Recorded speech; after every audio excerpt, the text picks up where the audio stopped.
Great. So want to say good afternoon, of course, and thank you guys for agreeing to, to this process. It's really about the young man who's at the bottom of my screen. I don't know what view you guys are seeing, but his name is Dr. Kyshun Webster, and I have, to the best of my ability, introduced you all to him through a variety of documents and internet links. So you know his story and you know his challenge at the moment, which is to develop response to media interviews that may happen either as one-on-one briefings or perhaps in a group media setting. And each of you is somebody I respect for your journalism savvy. So I know that you will treat this the same way you would treat background for a news report that you might actually be preparing. So again, I thank you. I am going to stay largely in the background, though I may chime in every now and again if I hear a follow-up that I think needs to be addressed. So we're here for a reason that I hope I've explained to you individually and privately, as well as now in this collective setting. And Kyshun, do you have anything to say before we start the process? Yeah, I just wanted to echo what you said and thank everyone for their generosity of time. Karen has been a dear friend, mentor for years, and Audrey Adams, people that I remember from my teenage years that I call on in times like this, and they remind me of my strength and also try to help me during these times. So I appreciate, you all just, trusting Karen and being willing to help me in this situation. So I'm going to ask Joseph for you to kick this off if you don't Sure. mind. And Okay. All right. Well, hello everybody. I'll say something real quick. My little plug, Dr. Webster. Most people wouldn't do this, so I can respect anybody who's going to sit down and get kicked a little bit for their own benefit. So again, I respect that and that you want to go through this process. I Okay. agree. All right, Dr. Webster.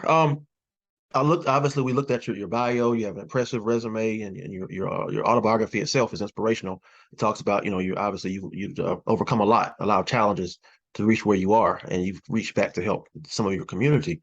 Um, However, in recent years, when I Google your name, I don't see much positive right now. I see a lot of controversy and critique and criticism about your tenure at the youth detention facility. Um, I guess in general, I mean, what do you say? You were there 3.5 years, and it didn't go so well. I mean, employee morale apparently was the lowest that it's been in a long time. You have a skeleton crew. You have about 12 employees that said it was basically hell to go to work, and they got it there and they've said this on record. Um, just in general, what do you say about the last part of your tenure at the New Orleans facility?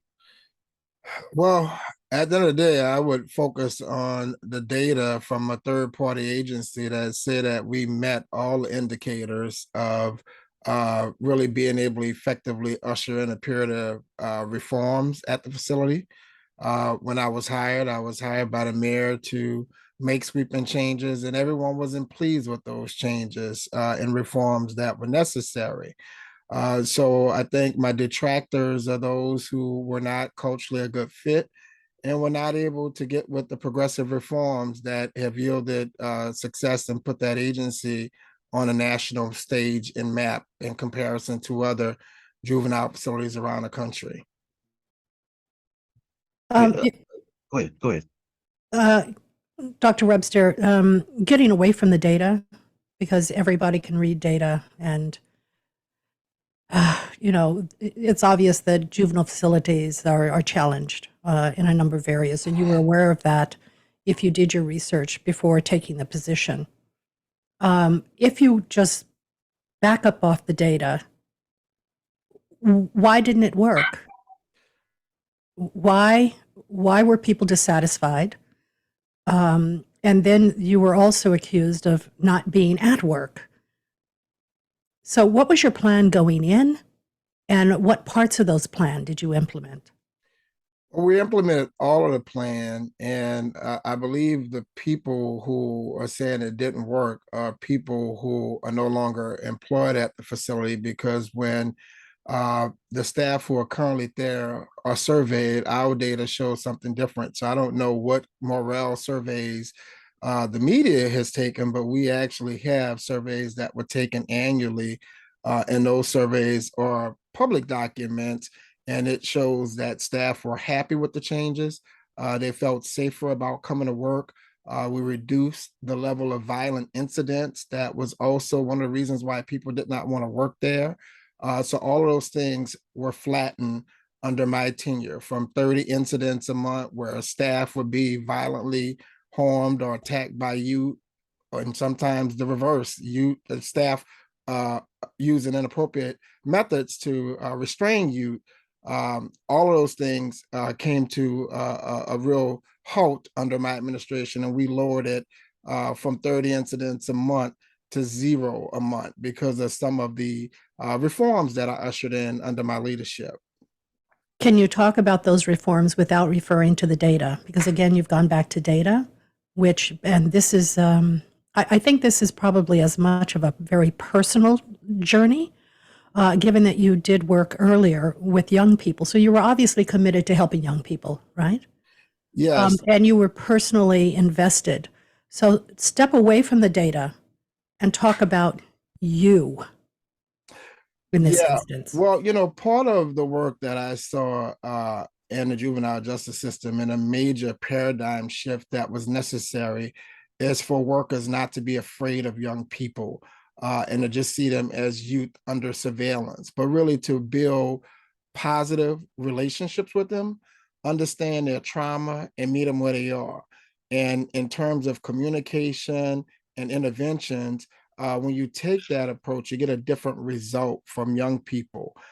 So really the interaction between the adults and the youth was a major part of that transformation, and how the adults working at that facility um, conceptualize their jobs and their engagement with young people was one of the necessary things to transform. And I think when we transform that mindset, and adults saw themselves as cause in a matter of young people's rehabilitation, as opposed to being the punitive adults who are there to punish them for the misdeeds they had done in society, was a real stretch for some. But when we did that, young people began to relate to staff differently, such that you didn't have to yell at them, you didn't have to get physical with them, you could speak to them like they were human beings, and you can command the respect and order that was necessary to maintain the facility. Which was a tall order for people who have never seen those methods work. Teaching and reinforcing that to the adults made a difference, and quite frankly, it was a challenge. But Dr. Webster, respectfully, you said not to be afraid of the kids, but the employees say they were afraid of you. I mean, there was a quote in the Times-Picayune from Reno Lowe. She said they were actually running people away who were qualified, and they said that they were in a hostile situation where, this is what they said, that you were abusive and demeaning to employees. And to cite your own stats, you admitted that the facility was severely understaffed. So how did the plan work if we don't have enough people there to implement your vision? I Well, mean, we never had enough people at the facility, but we did increase the staffing levels under my tenure. When I came in, we actually came in as a consultant team, which is another story. And because we had great success within the first 11 months of shifting those numbers and increasing staff recruitment, I was retained and asked to stay on by the mayor. So it was those early successes that actually led to me being retained and staying on for the last 3.5 years, which in the process we had a pandemic and some other crisis here in the city of New Orleans. But the staffing thing was something that I inherited. We did increase the levels much above where I found them at.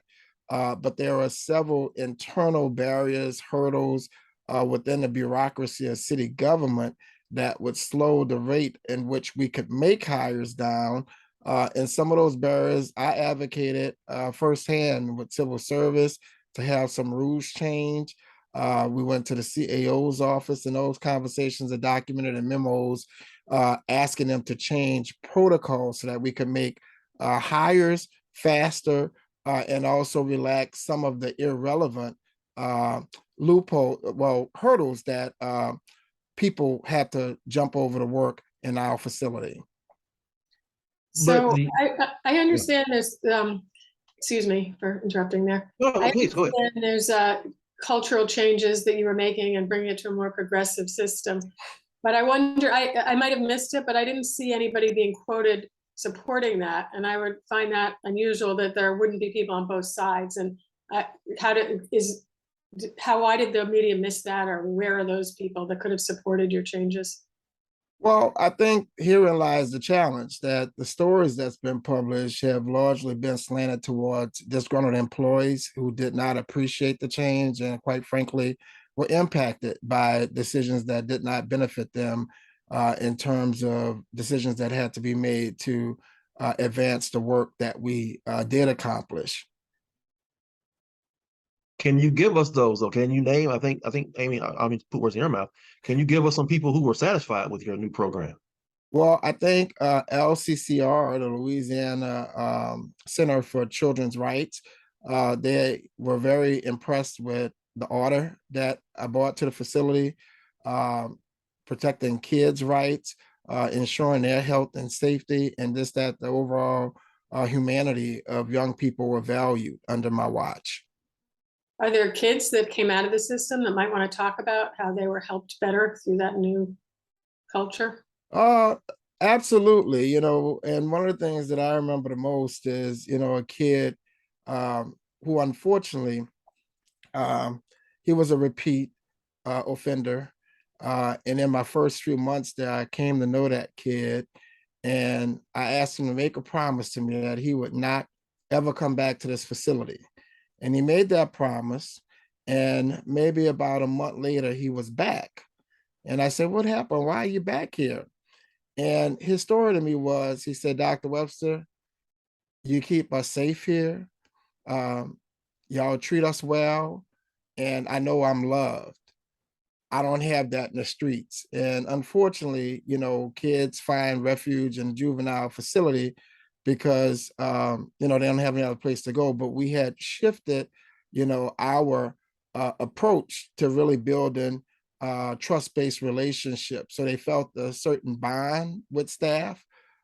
They knew that they were people that they can talk to and really be vulnerable about their personal traumas and really get the wraparound supports that they had not been given access to prior to coming into our facility, like bringing in mental health resources. So all of those things were there at that facility, in addition to the trusting adult, in addition to the trusting adults who learned to work with them in a different way and at a different level. It would be a great help to be able to talk to some of those people and to find out why they haven't spoken up before. And it's also, you know, like, wonder why the media didn't seek out some of the other points of view. You know, if it was just one or two stories, there's always imbalanced stories, but it seems to have gone on.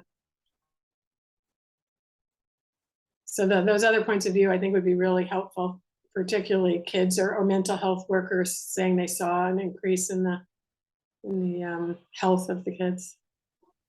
Okay. Why did you decide, I think I read it in one of the notes that Karen sent me, not to comment when these accusations were coming out? Well, at the time I was still a city employee and I was just on leave. So I was trusting the administration to speak out as necessary and to defend the work, because they're well aware of how the facility was and what it is currently. And they've been following the trend data, but this had not been anything driven by facts. It's just been promulgated by disgruntled employees. Dr. Webster, again, I don't mean to be rude. I'm just being frank. The upset employees didn't cause kids to escape and carjack somebody and you know, this whole issue. There was a breakdown somewhere. I mean, I don't know where that was, but can we admit that there was a problem at the facility that allowed this to happen? Well, breakouts from jail is no common in people dying at hospitals. Those kind of things are part of the occupational liability of running a facility. But those issues could be traced directly to budgetary issues in terms of staffing and requests that were made proactively to the CAO's office to allow us to staff the facility up to capacity. So the challenge, while we were dealing with a pandemic, the city was also in budget crisis. So there were times over the 2 years where we were literally stopped as public safety agencies from hiring. And I sent several memos to the CAO's office asking for us to be exempt from that because it would have long range consequences and could put us at severe shortages with staffing. So that is not something that is just a function of negligence. It's a manpower issue. And at that facility, we added several extra thousand of square feet, a whole new side that increased the facility to 28 additional beds, but we did not receive a comparable budget to staff that side of the building. So when the escape happened, it happened from the new side of the building that was not fully staffed, never budgeted for, but because our numbers were increasing, we were forced to go into that side and use it so that kids could have beds. So it's a function of budget. So, was it fair to say, so throughout your tenure, I'm not putting words in your mouth, I bet you I understand. Mhm. Throughout your tenure, you advocated for increased manpower and did not get that support. Is that Absolutely. accurate? Absolutely. There was What some, are you taking responsibility for? Where do you feel, I mean, as you're in charge. So what responsibility Well, are you taking on? when the kids escaped from the facility, I went on TV and took responsibility for the escape, point blank, because I recognize being in charge, that responsibility comes and someone has to own up to it. But I don't control the city budget. And I am an appointed official, and there are some layers to this bureaucracy. So given the limitations and what I was able to do, I feel comfortable and proud of the work that was achieved. The things that I was able to control, I controlled to the best of my ability, and the results speak for that. So again, the detractors would point to other things. I point to the mission in which brought me there to make changes. And sometimes as a reformist and as a change agent, there's this type of backlash that comes from the decisions you make. But going back to the escape, are there things that you're not addressing now? Were there any rules or protocols that were not observed that made it easy for those juveniles to escape? Yes, there was a breach by a staff person who did not follow the written protocol. We had a written protocol of how young people are managed and secured. And we had someone who was aware of those protocols that totally did the opposite of that. So we, reported, and the reports would show that it was human error. It wasn't because of lack of training. It wasn't because there was not a policy or protocol. Those things were in place.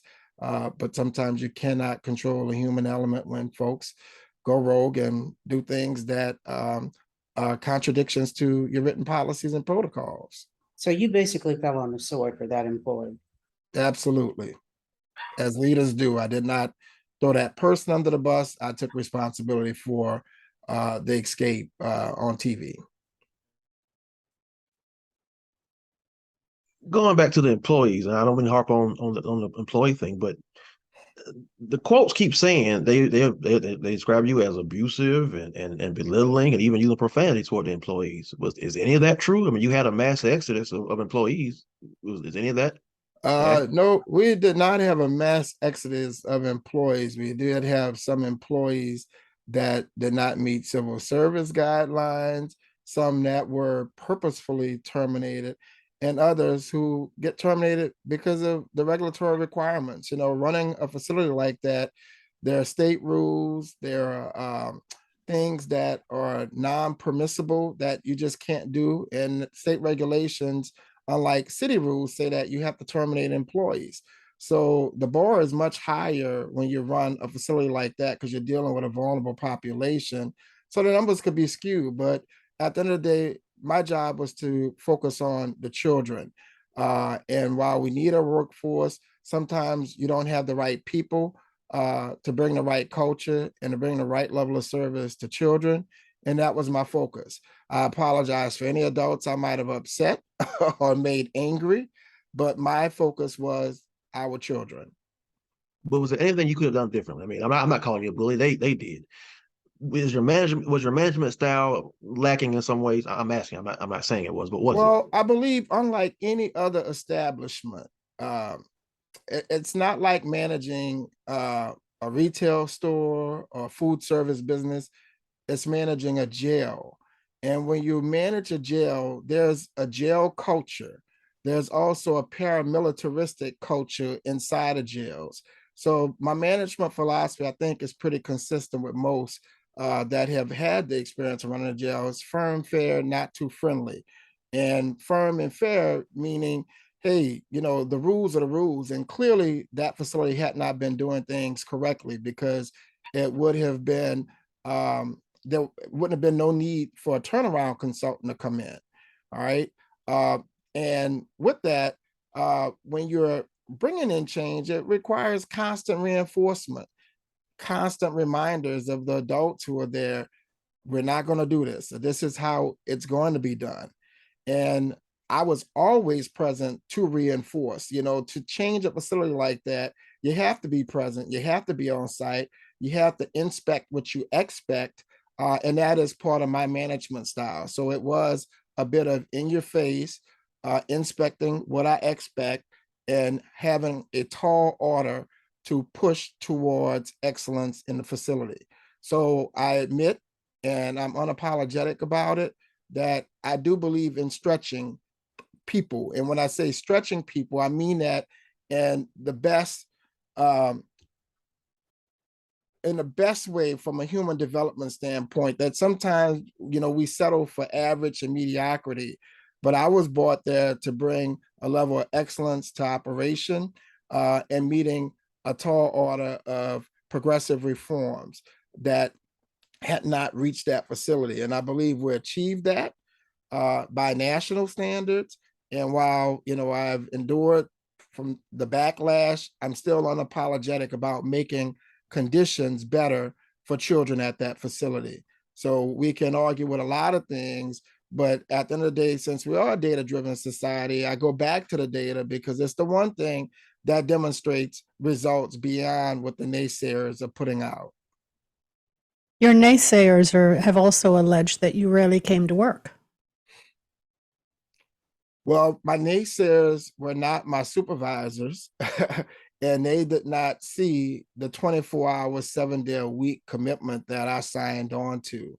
The midnight calls from judges, the meetings at City Hall that I attended, the ongoing check-ins with staff around the clock at the facility. And keep in mind, we were also working at a time during a pandemic. So there were times where our administrative staff, by city order, were required to work from home to reduce the amount of traffic in and out of city buildings. So since I was not directly responsible for guarding kids in that way that, the guards are responsible for being there, we had to eliminate by 25 and sometimes 50% the amount of people going in and out the building for the safety of kids, because they were more likely to be infected by people coming in and out the building, because it was a controlled environment with them being there. But adults going back home and being around the community were more of a threat to the facility. So for non-essential staff to the operation, there were times during the pandemic that by city order, we had to reduce that footprint. And they may have been aware of that or maybe not aware of it, but it was definitely a part of our protocols during this pandemic. Any other time I was not present, it was because I was sick. And there were at least 2 times that I was severely ill. And the documentation shows that, although it's protected by HIPAA, the documentation that was provided to my HR director is on record. But if they're saying that you rarely came to work, that's different. Would you consider yourself non-essential? I'm not as the essential person with the day-to-day operations because we had a level of managers who were directly responsible for supervising line staff. I was more of a policy person, and we set the policies, protocols, trainings, all of those things in place. I was there very regularly, contrary to what they are saying. And again, the payroll records can show that this is not necessarily anything that's rocket science for anyone to go back and look at. The payroll records could bear it out that I was at work every day. When I was not there, the mayor was notified, my second in command was notified, and also one of my direct supervisors were notified on those email chains when I was not at work. So there's also public records that can bear that out, that I was at work with the exception to those days that I went on record saying I would not be there. Now, depending on who you might ask, if you ask someone that worked on a night shift from 2 o'clock to 4 o'clock in the morning, they may have never seen Dr. Webster because I was a daytime administrator. And if they say they never saw me, that would be a true statement. But I don't know who these anonymous people are that the reporter interviewed. But conceivably, if you ask someone that worked at the midnight shift, they may not have seen me unless there was an emergency and I was called out to be physically present. Because keep in mind, this facility is open 24 hours, 7 days a week. But I would expect you, even during COVID, if the guards had to be there to guard the young people, and you had policies that you were putting in place and you wanted to see those policies implemented, that you would have been there almost as often as the guards were, at least during the day. But again, it's been alleged that you rarely came to work. And that's a theme that runs all the way through any of the coverage. Yeah. Well, those themes are unsubstantiated. They did not provide any data that demonstrated that. They did not have me on film not being there. But is it untrue, Dr. Yeah, Webster? yeah. You can squash it right. Is it untrue It that is you untrue. It is untrue because what I was about to say is even at times when we had the COVID protocol, I made it a point every day to still go to the building and do my usual walkthrough. Keep in mind, the theme of my management was inspect what I expect. So I did hold people to high expectations. I did do those drop-in random walkthroughs, which is a form of accountability and on-site inspections, even at times when we had minimized staff and other administrators were not able to be there. In a way, you substantiated the fact that you weren't there. How do you say that? Well, because you did say, and correct me if I'm wrong, but you did say that it wasn't mandated that you be there, but that it was more important for the guards to be there to watch the kids. And right. No, so you no, didn't feel that because they were essential. So you really admitted earlier that you weren't there as often as you No. What I should was have been. clarifying is during the pandemic, you have people who are directly responsible for guarding kids. I'm not one who guard the kids. You have a HR director, you have an accountant. Those people can work remotely. So during the pandemic, we had to closely assess essential functions based on what can be done remotely. And there are certain things as an administrator that could be done remotely during those times. like checking in with staff, calling, making sure things are going well, and then coming in and doing a physical site inspection, put my eyes on things, email, going back and forth with the kind of administrative things that still had to be maintained. There are things, admittedly, that every person in America discovered could be done remotely. And such is the case even in the jail situation. And when you have to look at outbreaks come in from people coming to work daily, not from the contained population. So we had to take a real critical look at who is essential in days like these that we were living through during the pandemic, to make a determination of who was it absolutely necessary to have in a building. So despite that, I still went and I did those walkthroughs during those times where we had real influxes of COVID cases here in New Orleans. I wanted to ask you a little bit about the mayor, because it was alleged in some of the stories that the mayor gave you allowances for time off that was very unusual for you to do your insurance business.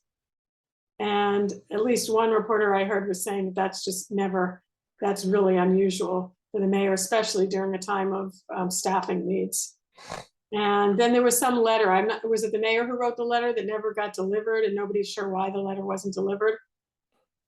Termination letter, what you're talking about, right, Amy? What was it? Termination letter that you're referring to? Yes, exactly.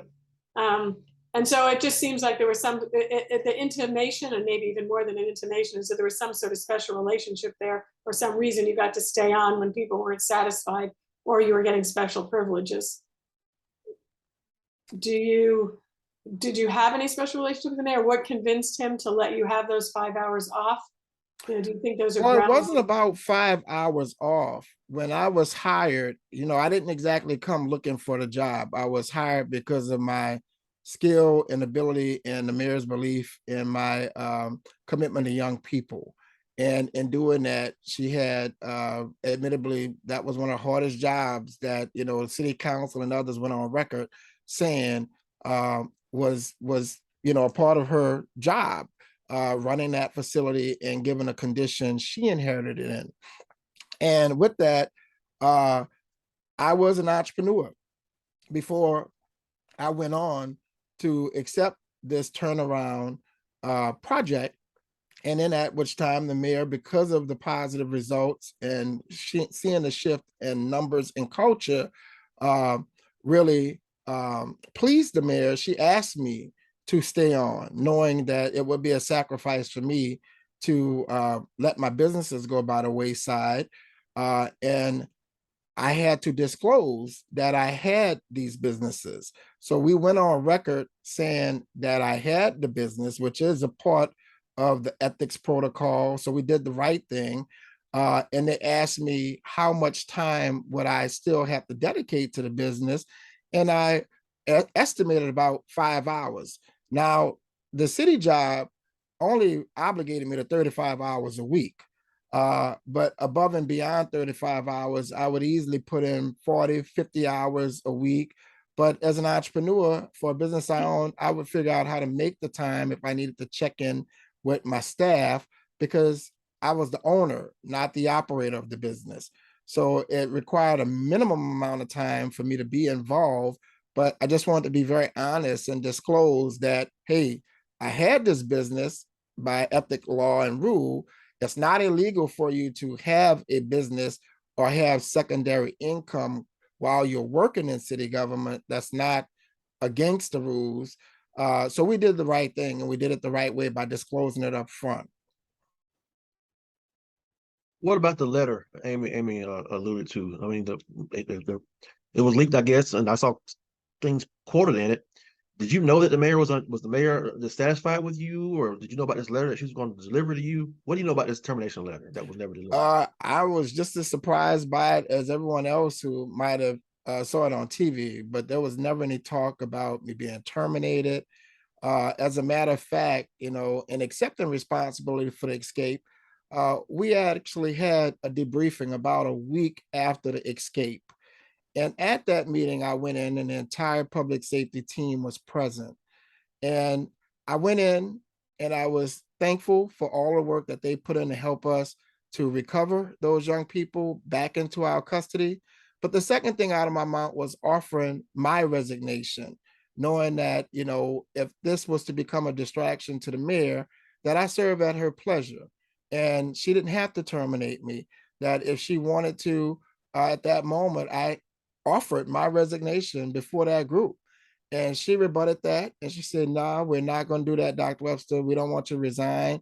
We want to help you shore up anything at the facility that needs to be shored up, and that you know, help us with any after actions that we need to make sure that this doesn't happen again. And that was the only conversation we ever had about, you know, me even considering leaving the job. All right. So there was never any discussion with termination. There was never a termination letter presented to me. It was me who initiated the conversation about resigning, and I was quickly stopped in my tracks and said that was not necessary. So you're making news here, okay? This is the first time we've heard, I think, that you offered to resign after the escape and all the hoopla about that. The mayor said, I'm not going to accept your resignation. I'm satisfied with you continuing to clean up the system, correct? Yes. All right, that's nothing. I've never heard that before. Never seen that in the newspaper or anything else. So that's helpful. If you ever talk to somebody that needs to be out there, that you offered to resign and that was denied. I guess the second question though is, eventually you took a leave of absence and then you came back and you did resign. So why'd you walk away? Well, going into the the second term, I was clear that I was not going to go the second term. And when they polled people in her administration, they asked if I wanted to go a second term, and I said no, I was not willing to go a second term. And it's been an exhausting 3.5 years, because when you have a post where you're required to be on call and available 24 hours, 7 days a week, it is exhausting. And given the occupational liabilities that come with this work with youth, I felt like I had done what I was asked. We had achieved the goals to prove that that facility had been reformed, the culture had changed, and that the people who were there were the people who should remain. And I actually had a conversation with the mayor's general counsel about a month after the incident, and told him that I was exhausted and somewhat really burned out and needed an extended leave.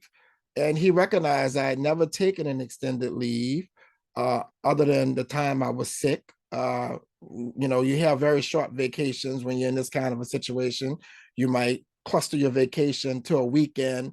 I'll take a Friday, Saturday, Sunday, and Monday off, because you don't want to be gone a whole week when you're in public safety, because you're always afraid something could happen, or, you know, shit'll break while you're gone. And when you have integrity and a sense of personal responsibility, you just want to be there.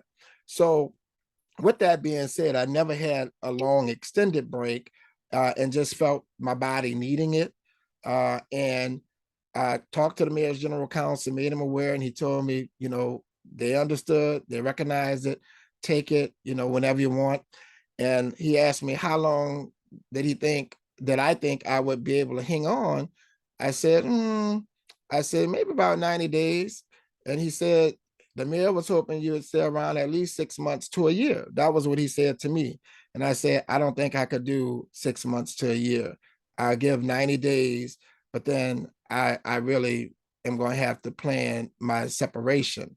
So when I submitted, maybe the next month for the FMLA, I was going out for personal reasons, personal respite, and just to deal with other personal matters in my life. But then when I saw all the, you know, stuff, the speculation about whether I was coming back, this, that, and the other, I decided then, you know, at some point that this might not be a good place for me to go back to, you know, because there seemed to be some hostility in the media that, you know, my detractors had put out. And I just didn't know if I had the mental fortitude to go back and deal with it, quite frankly. You know, it felt like I had given reasonable service to my community and to the youth, and had ultimately changed the institution that had not seen the level of change that I brought to it in decades. Concerning the termination letter, do you know whether Mayor Cantrell was aware of it?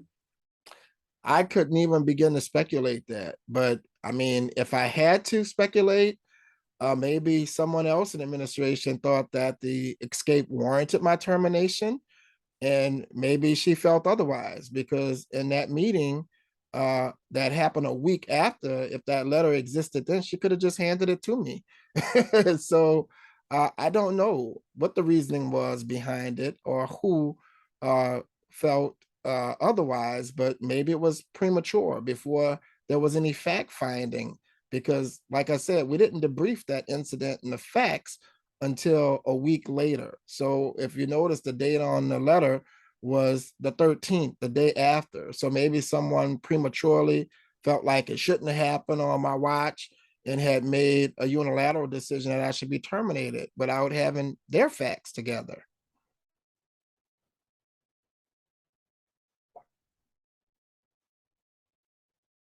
I guess I know you're driven by data. You're an academic person, so obviously numbers are important in everything you do. But looking back at your tenure, is there anything that you would have done or could have done differently?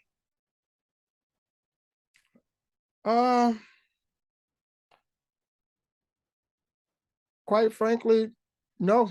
I think we did what was necessary. We took the necessary actions to achieve the necessary results. So again, this is sort of a repeat of a question, but why do you think those results are not being noticed or talked about or heard? Well, because they were never disseminated. You know, this was a very new process that we were in. No one in the history of that facility had ever committed to the type of tracking and accountability that we put in place to meticulously understand every aspect of operation and what outcomes it was achieving. So I electively put the facility into this national continuous improvement process so that we could get data to compare the results of what we achieve to other progressive facilities around the country. And that national entity is called Public Performance-Based Standards. So they collect data on about 200 facilities around the country, and they compare that data to see how we compare to the field average. And although we had just entered that process of data collection, we had been in a reform mode for about 3.5 years. And the data that was initially collected was promising and competitive, and showed that we were meeting the tall mark that exceeded the minimum state standards for a juvenile facility of that nature. So I'd love to write something about how you succeeded in this way. Right now I have your description of it, but I would, as you know, again, talking to whoever I could, who would give me more than just your word that this is better. And I guess I could call that institution you were just talking about. Yeah, you could call it institution, because I'll tell you, LCCR, when they heard that I was taking a leave, I got calls from the executive director who begged me to come back. And I said, I don't know if I could come back under these circumstances.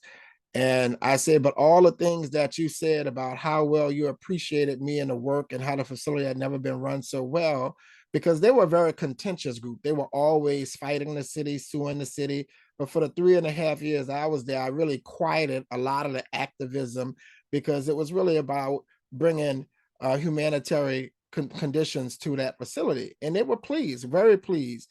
So I told him, I said, you know, hey, Aaron, I said, maybe you need to, you know, speak up and say something. He said, well, if you're not coming back, I'm not going to use my political capital in that way, because I have a contract with the city, and I'll fight for you if you're going to stay in a position. But if you're not going to stay in a position, I'm not going to use my political capital in that way. So that was a real candid conversation. I understood him because I also understood, you know, that he's a nonprofit and his money comes from different places. So he wouldn't want to put that at risk. But I think he would go on record, because he got a chance to see the report, because I shared it with stakeholders like the juvenile court judges who were fairly pleased with how I ran the facility, and that agency, which we all shared the same building, so they were in close proximity to us. The school, Travis Hill, that's a charter school, but it's a national charter school that really focuses on juvenile facilities around the country. And that head of that agency will tell you how that facility was before I got there, because he was there a few years before me, and how it improved. Because before I got there, although you had a captive population, only 20 to 30% of kids were going to school. When I got there, I made education a priority. So 98%, that became our new annual average of kids attending school and excelling in the school that we had at that facility. So those numbers made the mayor proud, because they were drastically different. And like I said, we never had any indication from the annual surveys we took from staff that staff were largely unhappy, because we made that a part of our process to check in with staff, to communicate the changes before changes occurred, just to reduce anxiety.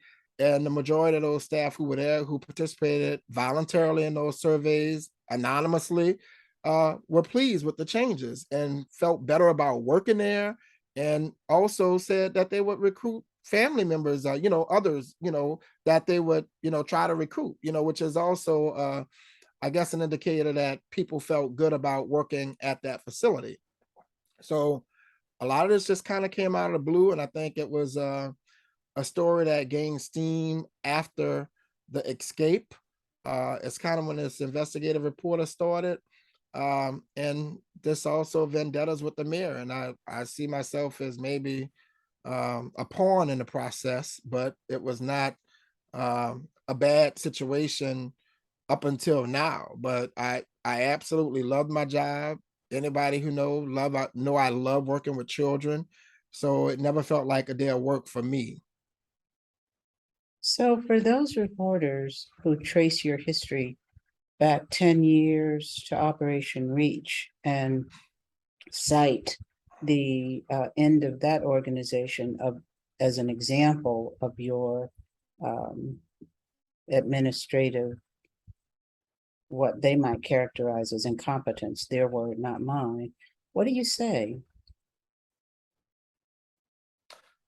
Well, again, much like this situation, the Operation Reach situation ended because, well, went into a downward spiral because we had misinformation reported on the organization about $1 million that allegedly that were mismanaged or unaccounted for, which was simply not the truth. Those stories gained steam because we did not comment initially, because we understood the process, and the board of directors of Operation Reach chose not to comment at that time. That moment in time that information was leaked out was premature. We were going through a routine audit, and there was simply questions that we needed to respond to, and we never had the opportunity before the media story took legs of its own, cast a black cloud on the organization, and really created other challenges for us that made it impossible for us to move from that point. But prior to that, the organization grew and it thrived, and it grew under my leadership, to serve tens of thousands of kids across 3 states and 5 cities. Again, I go back to the results that it produced, and we sustained that operation for 10 years. So there was something that I was doing right, and had been. And that expansion work that we were leading didn't come because I wanted to expand the work. It was because I was asked by the government to expand the work post Katrina. So I was quite content with the work right here in New Orleans, helping kids in my community, but was asked by the federal government to expand the work and replicate it across the country. And with expansion comes some challenges, and just like any other organization, growing pains, but we were not afforded the opportunity to resolve it before the media misconstrued details that did not work to the advantage of the organization ever recovering from that. I gotta ask, again, you said you want us to be frank in this discussion. So, I saw where you were cleared of any wrongdoing, and you don't have $1 million in your pocket. I get that. But it sounds like when I hear the Operation Reach and I hear the detention facility, the common denominator I hear is the media, the media, the media. So why are you just this lightning rod for bad media attention? Or do you have any responsibility as the head of these organizations for some deficiencies? Because why does the media love to hate you so much? Well, I don't think it loves or hate me so much. I think that the rules are different for Black and Brown led organizations and Black and Brown leaders. And oftentimes, when you have progressives that are bringing about change or have risen to some level of being a newsmaker, you have a target on your back. So, all of what I've done has been for the good of community. It has been innovative. I've been a catalytic change agent in my community, and that brings attention sometimes, good and bad. So my last question on that issue, do you have any responsibility as the leader? I'm not saying you stole any money or anything, but any deficiencies as you sit in the big chair? Well, none of us are perfect, and I ask myself every day, how can I improve? I challenge myself every day I wake up, um, because that's the only person I'm competing with.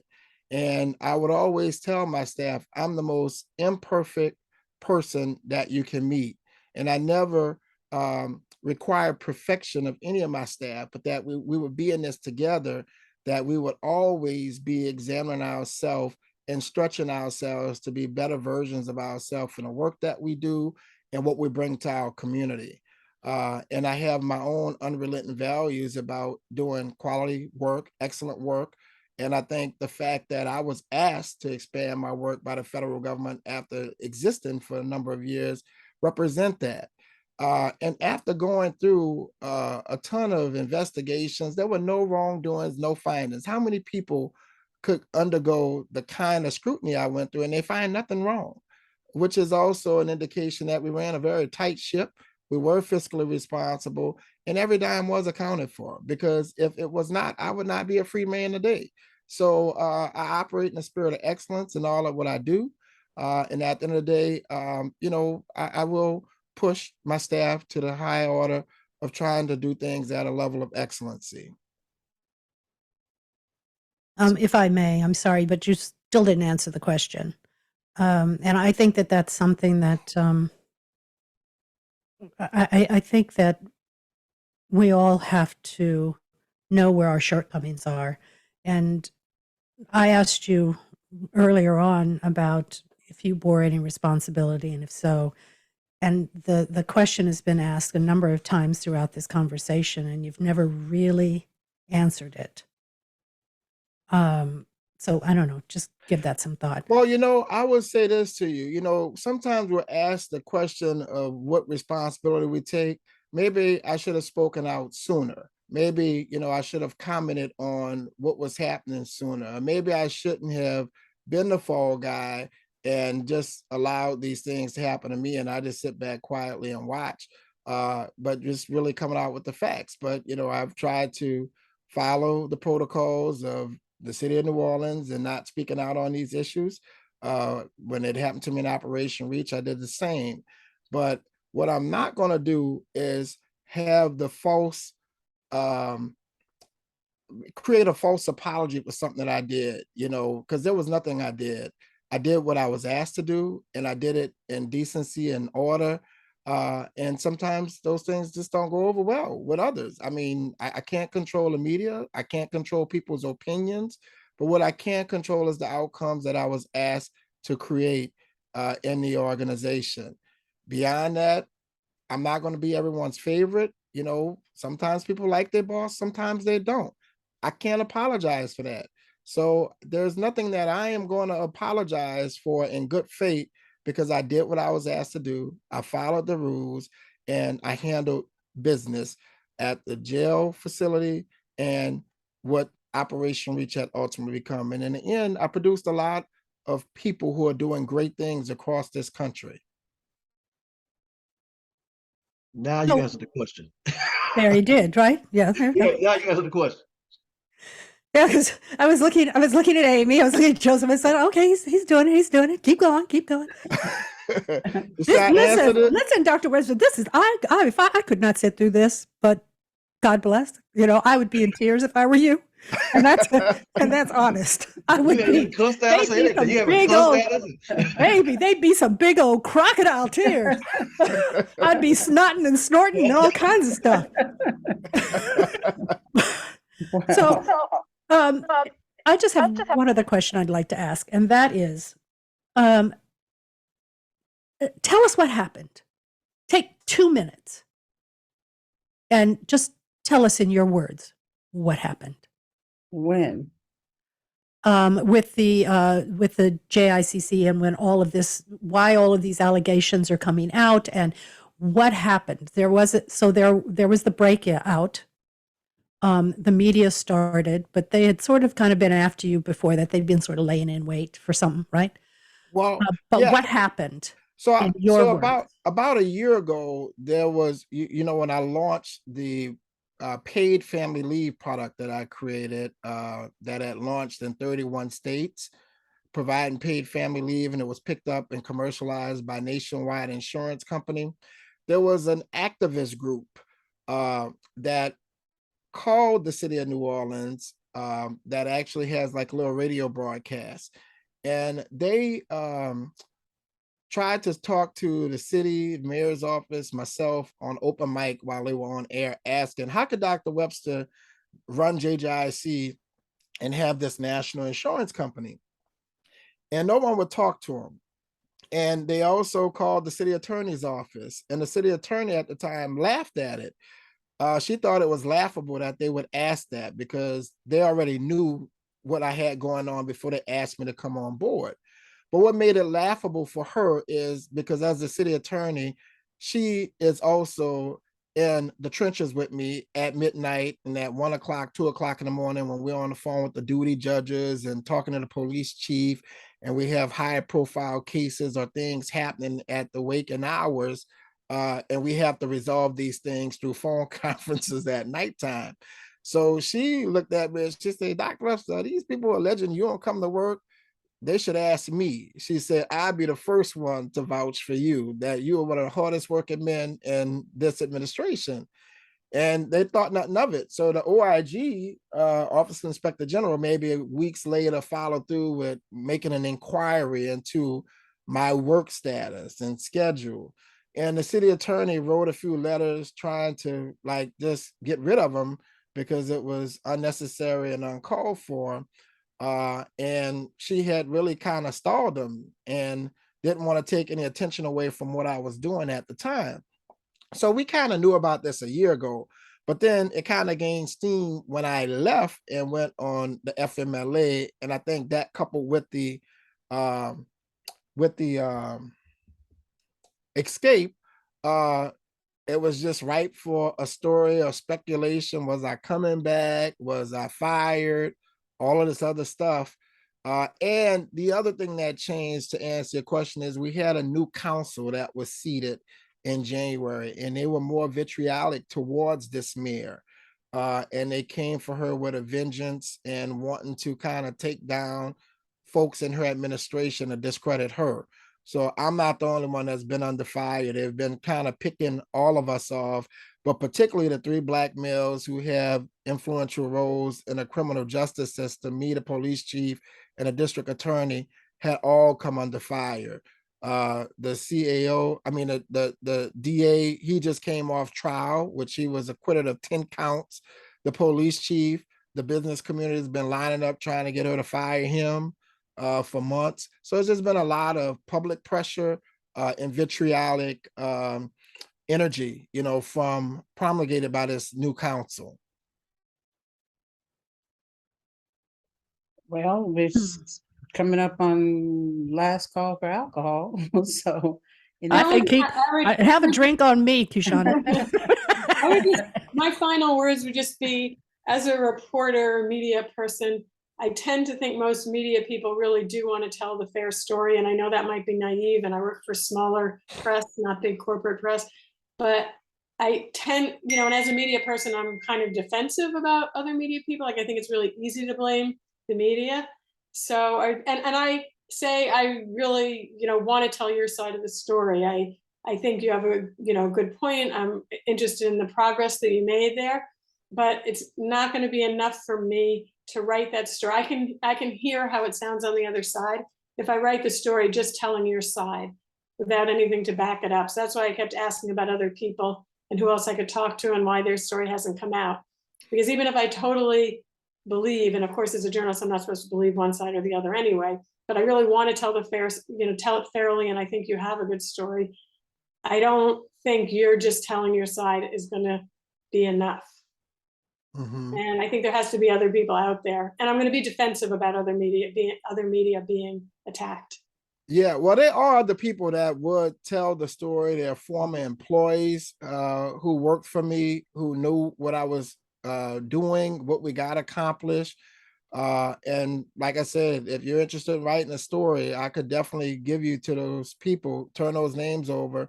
No, I'm not going to write this story. I'm role playing as if I were, but I'm just saying if I were. The other thing, one other thing about the media is that although I do think they want to be fair, I think there's a big propensity to just take what other people have said and repeat it and add one more line. So I think that's in your favor, that everybody will just take the story that's already out there, keep it going, and add their little piece. But if there's a whole other story to be told, that would probably be welcome. Right. I think one thing, and not to put words in your mouth, but I agree with, I'm nodding here, Amy. When you get before the press, stop criticizing the press. Just tell your story. Because the first thing, like, I'm the same way. I'm an old newspaper man. Karen knows that. And the first thing, if the City Hall people said, well, that darn Birmingham News, that dog on Joseph Bryant, I already have an immediate attitude. Now, I'm gonna try to be fair, but it's clouded now by my, I have a new perspective now. Like, wait a minute, I have to defend myself and defend my occupation. So if you feel that way, I understand that. But as far as your defense, don't let the defense be the press is trying to keep a black man down, because all it does is turn people off, including black press members. So I would caution you against that. Well, as commentary, I would like to say that Kyshun's story is much more profound than the media has conveyed. I mean, and there is an imbalance toward these very narrow perceptions. But the truth is that he ran Operation Reach for a number of years and impacted positively thousands of children. You can't negate that by these allegations that he was corrupt. I mean, there has to be balance, and that's what's missing from the reporting. Tell that story, Karen. Tell it. I don't want to hear about the president doing me right. Tell me your story, and I'll write that story. Right. I also think you can't. I think you can't balance out the accusations by doing good. No matter how much good you've done, if you do something wrong, it's not going to undo the wrong. So I think you're not looking to, but what they've done is assassinate his character. Yeah. But his character, what gives him a little, certainly some amount of armor or shield is the good work that he's done, because that's as much of the truth as, well, the allegations about the missing $1 million isn't true at all. But there is evidence, fact-based evidence, that he's done a good job in every role that he's been in. Is he perfect? No, he is not perfect. No, he's not. And I don't know what lessons he has carried away from these experiences, because we haven't talked about it. But I do want to thank you all for kind of making my wheels turn and just thinking about how this story could be told from another angle. Because even though we try to be objective, we're not. We're still filter things through our own subjective lens. We're human. It happens.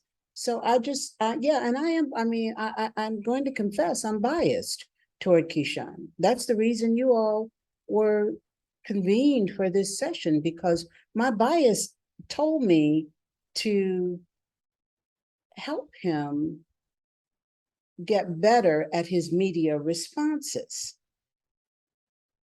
Well, thank you for trusting us in a very tender moment, Kyshun. No, I appreciate it. But I had a follow-up question for you, Joseph. Sure.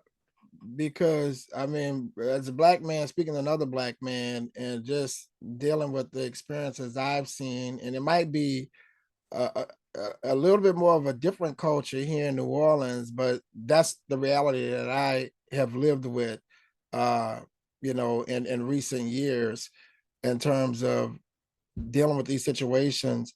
And if there's a better answer that is not one that would, I guess, incense, a media person, what would you say when your experiences, your life, your lived experiences have taught you otherwise?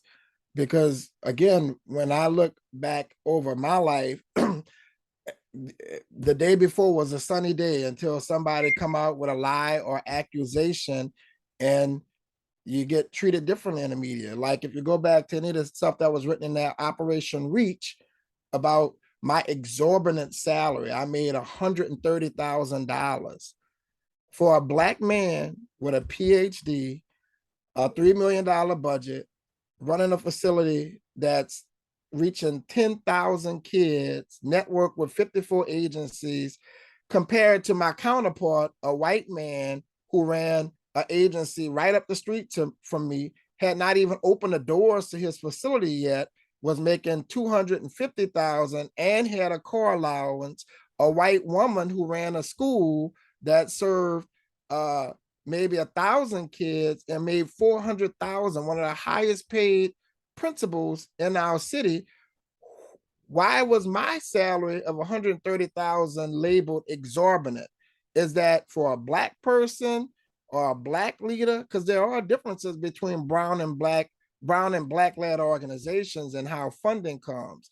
And that was a source of envy in the field here locally, because I was one of the few black led organizations that had that type of budget, which may not seem like a lot to many, but the average nonprofit here in the state of Louisiana may have brought in 25,000 a year, and only about 65% of them get to a budget of 250,000.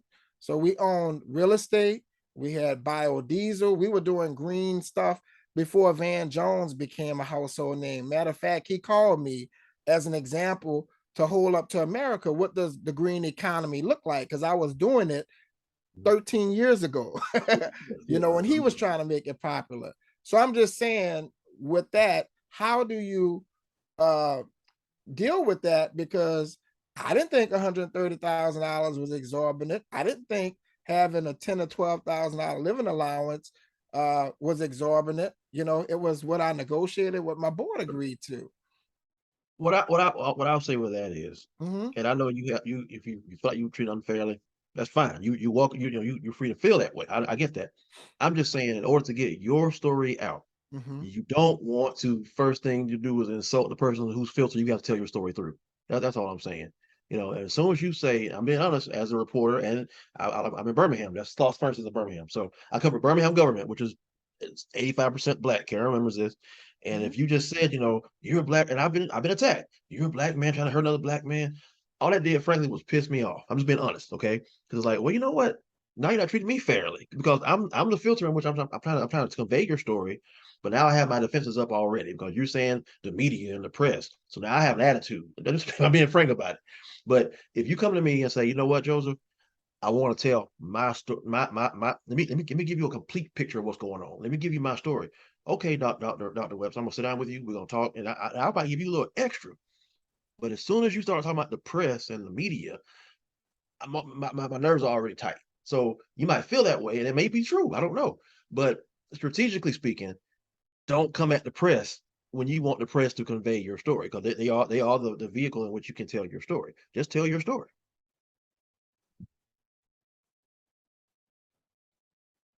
Okay. And this is go ahead, Amy. I'm sorry. No, you go. That's fine. No, I want you to follow up with Joseph, because I think mine is totally the other way. Okay, I was just going to say, as a white woman, and if you said that to me, it might be that I, as a quote unquote, like good white person, it might be that I would say, okay, that's a legitimate point, but I think it would be more, and I wouldn't want to put it in the story that way. First of all, you don't know, you have all sorts of readers, but Right. it might be more useful to point out some of the things that indicate that to you, like the different salaries without, so point me in the direction, but don't use that phrase. Don't automatically go to that, right? So in a way that's telling your story, and it's telling a story that indicates what you feel, but has a little bit to back it up or a little bit to lead me there. Okay. Point well I taken. Okay. I was going to say that I didn't hear much of you in the story, right? I can't get a sense, and I'm trying, and I was sitting here I closed my eyes and I said, just listen. I kept looking for you in there. I got no hints of your passion, compassion. I couldn't get a sense of who you were, just listening. So perhaps there might be a way to, I don't want to really say soften, but just to make you more relatable, I think. Okay. You're very fact driven. And in facts, you just hear numbers and, well, facts, but you don't really hear and get a sense of who you are and what you care about and what this is doing to you as a human being. What's doing to you and your family. You live in that community. You grew up there. Can you walk with your head held high? Hell yeah. But just a minute, hold on. Of course he can. But people are looking at him differently, right? That's real. When you go in the spaces you used to go into, are you treated the same? What is it doing to you? When I said I'd be in tears, I was serious. And I know men don't typically. Why should he cry? Why should he? Yeah, I'm not saying that he should cry. I'm just saying that there's a human side to this story that I haven't heard. We haven't asked it to be fair, Audrey. We really haven't. I asked know him. you don't ask it to be fair. No. I'm saying we haven't asked him. We haven't asked him about his human side. We asked him about the facts and the money. No, I know, but still, in telling the facts, you can get a sense of how someone feels. Oftentimes, so tell us how they're feeling. How has this impacted you and your family? I mean, this is your hometown, and you want to stay there. So, how has this impacted you? And he wants a career going forward. Well, it saddens me that, I feel like I've done the job that I was asked to do and made conditions better for children. And, I don't feel very supported at this moment. And I don't feel like the story has been told of the real impact. And I mean, that's been the thing that's called activists to the table to protect and defend that facility. And, when I went to school and got my PhD, I never saw it as a title obtained for me or just to make more money, but really I got it for my community and I wanted to put it to use for my community. And I just don't feel this is what it is. So it's having Audrey ask you that question brought you to speak in such a different way. Your tone of voice was different, your eye contact was different. And I think that's a really hard thing for all people who speak publicly and all people who get, to how to keep that human side of yourself while you're being questioned, and especially if you're defending yourself. Right. And I don't know how you can get to that place. And it doesn't mean you don't give the facts, but just to stay in that place rather than in what you think is the right answers for the media. Right.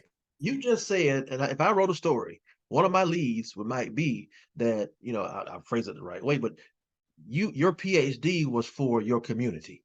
Right. That's a hell of a statement to make. And people don't say that. I got my degree, this is mine. But you said this is a PhD you earned for the betterment of your community.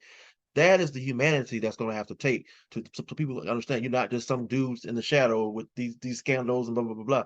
You got a PhD, which is a hell of an accomplishment that you got for your community and the And betterment. look how much you care. Right. Yes. I love that, Joseph. I love that. I love that. Well, guys, Yeah. we could. Thank you for pulling that out, Audrey. Mhm. Well, I'm sorry. That's the only thing I'm good at. I called you. There's a reason Making you called people us. cry. Making people cry, Audrey, we could all use you.